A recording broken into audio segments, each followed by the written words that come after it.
All right, let's get right into it. There's one year that's on everyone's mind when it comes to Taiwan, 2027. Is it a real deadline for war? That's the question at the heart of a massive geopolitical debate. And today, we're diving deep into the two sides of that argument, a total clash of visions between what some are calling the Hawk Manifesto and the Dove analysis. So it all comes down to this one number, this one year, 2027. Is this date a non-negotiable deadline for Beijing? A moment where they feel they have to act? Or is the whole idea of an invasion just, well, a catastrophic gamble that would be absolute strategic suicide? That's the core of the debate. Okay, so let's break this down.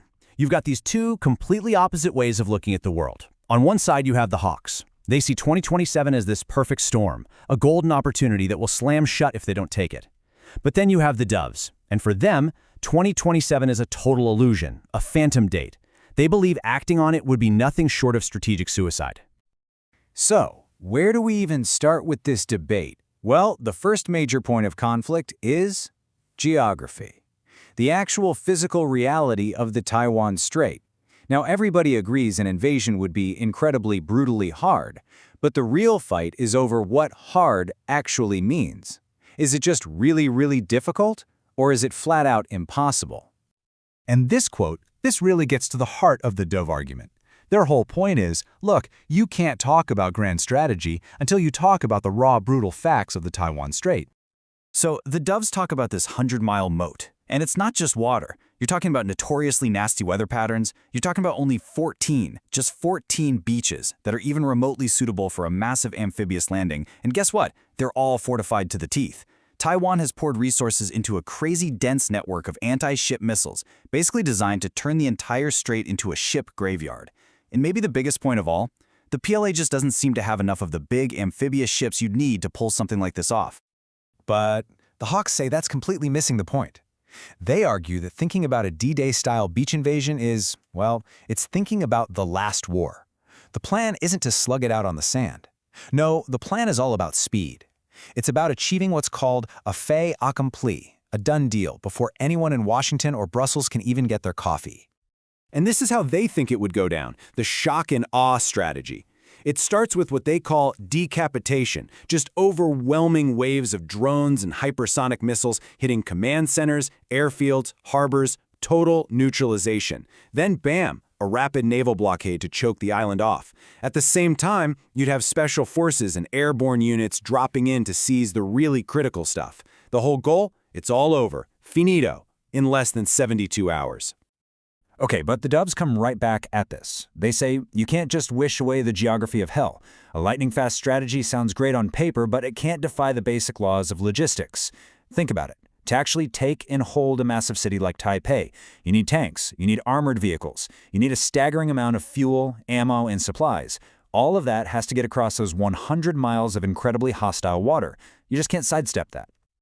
All right, so that's the geography debate. Now let's switch gears to the second major battlefield in this argument, the global economy.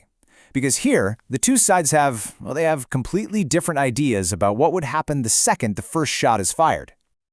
For the Doves, this is the ace in the hole. The economic fallout, they argue, is the ultimate deterrent. An invasion would trigger instant, crippling global sanctions. We're talking about potentially being cut off from something like 70% of their imported oil. And you have to remember, this isn't happening in a vacuum. You got China's internal issues, the real estate crisis, shaky banks, really high youth unemployment. You throw a massive external shock on top of that, the Doves say that's a recipe for domestic collapse. The entire social contract there is built on economic growth. You break that promise, and the whole system could come crashing down. But the Hawks, they say that's a naive way of looking at it. They argue that Beijing knows all this, and they've been methodically preparing for exactly this outcome. They've been deliberately trying to inoculate their economy against the shock of sanctions. And they point to some very specific things. We're talking about massively hoarding gold reserves. We're talking about getting their own payment system, CIPS, up and running so they can bypass the Western-controlled SWIFT network. They've been stockpiling huge amounts of grain and oil. The idea isn't that it won't hurt. It will hurt a lot. The idea is that they've budgeted for that pain, building economic shock absorbers to prevent a total meltdown. Okay, so this all brings us to the global chessboard and the critical question of timing. Why 2027? What's so special about that year? Well, for the Hawks, it's everything. It represents a fleeting, unrepeatable window of opportunity, a window that's already starting to close. And this right here, this number is at the absolute core of the Hawk argument. It's estimated that China's shipbuilding capacity is something like 232 times that of the United States. Just let that sink in. For the Hawks, that translates directly into a naval advantage that is massive, but also temporary. So here's the timeline they lay out. Right now, from 2024 to 2026, the U.S. industrial base is stretched thin, supplying conflicts in places like Ukraine and the Middle East. That makes 2027 the peak moment, the high watermark of the PLA's naval power compared to America's. But here's the catch. By the 2030s, the U.S. and, crucially, Japan will have finished their big rearmament plans. And when that happens, the window slams shut, maybe for good. The Doves hear this argument and they call it completely reckless. For them, any on-paper military advantage just evaporates the moment an invasion starts. Why? Because international intervention isn't a maybe, it's an absolute certainty. And here's why they're so sure. Look at a map. Taiwan is the absolute linchpin of what military planners call the first island chain. It's a critical defensive line. And for a country like Japan, their entire economic lifeblood, all those ships bringing in energy and goods, flows through sea lanes right next to Taiwan. So for Tokyo, getting involved isn't just a political choice, it's a matter of national survival.